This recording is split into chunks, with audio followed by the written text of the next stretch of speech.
کسی دیگر پرسیده است که خواندن سوره قلم در خواب چی تعبیر دارد؟ سوره قلم سوره اقرا ما و شما میگوییم اولین سوره نازل شده، 5 آیه اولش بر رسول گرامی صلی الله علیه و سلم.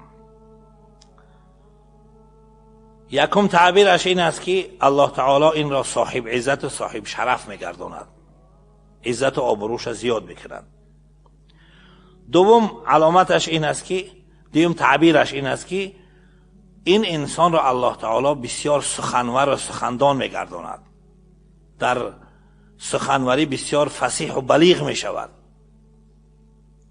سومین تعبیرش این است که صاحب عقل و حکمت میشود.